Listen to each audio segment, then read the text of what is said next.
पड़ेगा, हर हाल में मानना पड़ेगा। प्रधानमंत्री जी ने जब कहा कि मैं सिर्फ एक कॉल दूर हूं, तो उसके बाद प्रधानमंत्री जी तो साइलेंट हो गए, लेकिन इंटरनेट सेवाएं ठप कर दी गई और बड़ी बड़ी बैरिकेडिंग कीले गाड़ दी गई, जिसके खिलाफ दुनिया बोली। एक रिहाना के ट्वीट ने सारे देश की मीडिया को और सेलिब्रिटीज को काम पर लगा दिया कि भाई अब गवर्नमेंट की इज्जत बचाओ और काम पर लग जाओ। तो उसके लिए अब हम लोग क्या कहें?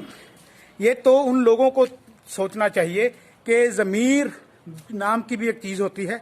अगर मर गया हो तो बात अलग है, जिसका जिंदा है वो तो ज़रूर सोचेगा कि ये क्या हो रहा है। मैं सैल्यूट करूंगा कुछ सेलिब्रिटीज़ को जिन्होंने किसानों के हक में बात की। तो बड़े बड़े तोप चीज जो सेलिब्रिटीज थे वो सब तो बिक गए। तो उसके अलावा अब हम कहें कि एक ट्वीट ने सरकार को जगा दिया। कमला हैरिस, जिसको कल तक अपना भारतीय भारतीय भारतीय नारी कहा जा रहा था, हमारी है, उसकी भतीजी ने, मीना हैरिस ने जो ट्वीट किया, तो उसको भी लोगों ने गंदी गंदी गालियां दी ट्विटर पर। तो ऐसे तो उसकी भतीजी, अगर वो भारतीय तो उसकी भतीजी को भी भारतीय कहो ना भाई। अगर उसने कोई बात बोल दी तो उसको सहो, उसको जरो, उससे सीख लो।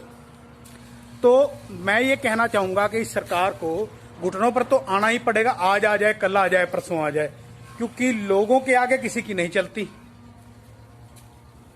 अब वो दौर तो चला गया कि राजा को प्रजा का बाप कहा जाता था।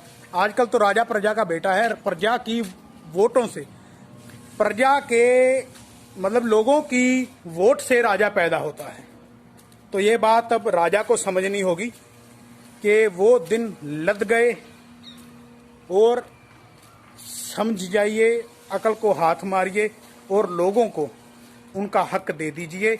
वहां पर बैठना इतना आसान नहीं है। लोग अपनी पीढ़ियों को बचाने के लिए बैठे हुए हैं, इस देश की रोटी को तिजोरी में घुसने से बचाने के लिए बैठे हुए हैं।